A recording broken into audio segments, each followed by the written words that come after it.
5 ভাগের কম, 100টার মধ্যে 5টারও কম ভোট ছিল 13 বিধানসভা নির্বাচন। তাহলে এই ভোট তারা কি করে পেলেন? অবাম ও বিজেপি যে রাজনৈতিক দলগুলো ত্রিপুরায় কোন বামফ্রন্ট সরকারের কর্মসূচির বিরোধিতা না, তার ভুল ত্রুটি নিয়ে কথা বলে না,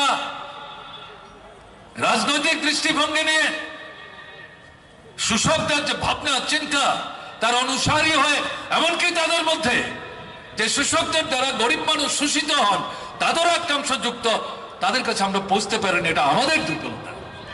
তাদের যে শ্রেণী চেতনা, মতাদর্শগত চেতনা, তার মান আমরা উন্নত করতে পারিনি, এটা আমাদের সাংগঠনিক দুর্বলতা।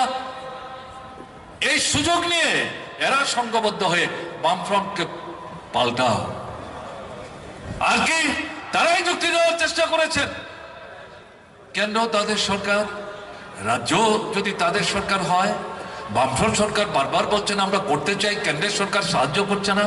তারা বলছে, প্রধানমন্ত্রী এসে বলছে আপনারা আমাদের ভোট দিয়ে এখানে সরকার তৈরি করতে সাহায্য করুন, কেন্দ্র থেকে দুহাত ভরে সাহায্য করব। আমাদের রাজ্যে যদি বিজেপি সরকার আছে তাহলে দুই সরকার মিলে আপনাদের অপরিত যে সমস্যাগুলো, যেগুলো বামফ্রন্ট সরকার করতে পারেনি, যদিও নিজেদের ত্রুটি, দুর্বলতা এবং বিশ্বাসঘাতকতা, রাজ্যের ত্রুটি টিপে মারবার চেষ্টা, এটাকে লুক্কায়িত রেখে এভাবে মানুষকে বিভ্রান্ত করার চেষ্টা করেছেন। এতে প্রভাবিত হয়ে অবাম রাজনৈতিক দলগুলো, অবিজেপি রাজনৈতিক দলগুলো, তারা বিজেপিকে ভোট দিয়েছে, প্রতারিত হয়েছে। কাজে সেদিনে মানুষের বিজেপি সরকার কিরকম হতে পারে আগে তো তার কোনো অভিজ্ঞতা নাই। তারা কংগ্রেস সরকার দেখেছেন 30-31 বছর, তারা সংযুক্ত বিভিন্ন রাজনৈতিক দলের সরকার দেখেছেন, সিএফডি সিপিআইএম এর সরকার দেখেছেন, জনতা পার্টি এবং সিপিআইএম এর সরকার দেখেছেন, তারা বামফ্রন্ট সরকার দেখেছেন, কিন্তু তারা বিজেপি সরকার দেখেননি। এই কারণেই বলছি, এই পরিস্থিতির সুযোগ নিয়ে মানুষকে বিভ্রান্ত করে তারা সরকার তৈরি করেছে।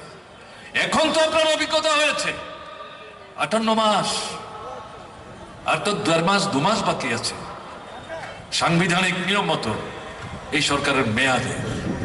এখন আপনার অভিজ্ঞতা কি? আপনারা আজকে যারা এই সমাবেশে এসছেন, এর আগার কাজে আসবেন, কাজ করতে হবে না, কিন্তু আগরতলার মিছিলে যেতে হবে, প্রধানমন্ত্রী আসবেন, স্বরাষ্ট্রমন্ত্রী আসবেন, বিজেপি দলের সভা, চিফ সেক্রেটারি থেকে শুরু করে বিডিও পর্যন্ত, মহকুমা শাসক থেকে শুরু করে ডিস্ট্রিক্ট ম্যাজিস্ট্রেট, এমনকি পুলিশ পল্টন, তাদেরকে ব্যবহার করে ভয় দেখিয়ে যদি না যান, কাজ না করলেও আজকে আপনাকে আমরা কিন্তু তালিকাভুক্ত করে পরে টাকা দেওয়ার ব্যবস্থা করব। এরপরে আমাদের সমাবেশে যদি না যান, এরপরে কিন্তু নামও তালিকাভুক্ত করব না। বামফ্রন্ট সরকার আপনাদের ঘর পাওয়ার জন্য 2016 সালের তালিকা চূড়ান্ত করেছে, কেন্দ্র মেনে নিয়েছে, নিতে বাধ্য হয়েছে, কারণ এটা যুক্তিসঙ্গত। দুটো তালিকা বামফ্রন্ট সরকারের সময় ঘর দেয়নি, নগরে আমরা লড়াই করে আদায় করেছিলাম, বাকি সমস্ত তারা বন্ধ করে রেখেছিল। এখন তারা এগুলো দিচ্ছেন, দিয়ে কি বলছেন, এই যে দিলাম ঘর, 4 কিস্তিতে টাকা পাওয়া যায়, 1 কিস্তি দিয়ে দ্বিতীয় কিস্তি দেওয়ার আগে টাকা চাইছে, অর্ধেক টাকা দিতে হবে, আর সঙ্গে সঙ্গে বলছে মিছিলে যেতে হবে, সবাই যেতে হবে। ভোটের বাক্স খুললে আপনাদের এলাকায় যদি আমরা কম ভোট পাই, তাহলে কিন্তু পরের টাকা আর পাওয়া যাবে না। এরকম ভয় দেখিয়ে ভীতি প্রদর্শন করে আজকে তো সিআইটিউ টাকার এই সমাবেশে একজন মানুষকে আনা হয়নি। পকেটের টাকা খরচ করে মধ্যরাত্রিতে বাড়ি ছেড়ে এই সভায় আসছেন, প্রকাশ্যে এই কথা না বলে নানা ঘুর পথে নানা প্রতিকূলতা উপেক্ষা করে এসছেন। কেন এসছেন? এই 58 মাসের তিক্ত অভিজ্ঞতা থেকে, যা 18 নির্বাচনের সময় ছিল না। আমরা বক্তৃতা করে যা বুঝাতে পারিনি, এখন আপনাকে এই সরকারের জনবিরোধী যে ভূমিকা, অত্যাচারী যে শাসন, দুর্নীতিতে হাবুডুবু খাচ্ছে, ফ্যাসিস্ট সন্ত্রাস কায়েম করেছে, আপনার ভোটের অধিকার হরণ করেছে, এটা নতুন করে আপনাদের কিন্তু এখন ব্যাখ্যা করে বলার প্রয়োজন নেই বলেই আপনারা বুঝতে পেরেছেন এই সরকারকে রাখলে পর এই সরকার যদি আবার ফিরে আসতে পারে তা সর্বনাশ হয়ে যাবে। বাঁচতে হবে, পিঠ দেয়ালে ঠেকে গেছে, কাজে তাকে প্রতিহত করতে হবে।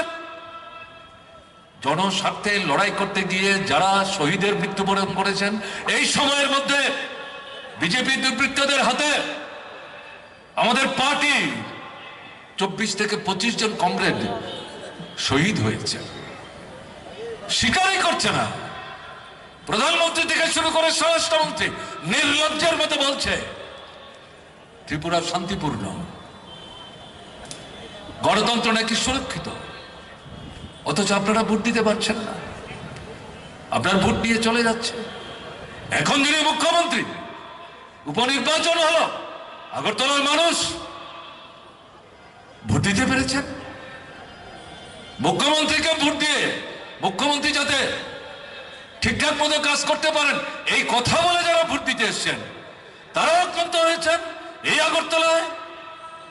সাংবাদিক বন্ধুরা এই তথ্যগুলো আধা ঘন্টার মধ্যে সারা ভারতবর্ষের মানুষের সামনে তুলে ধরেছে।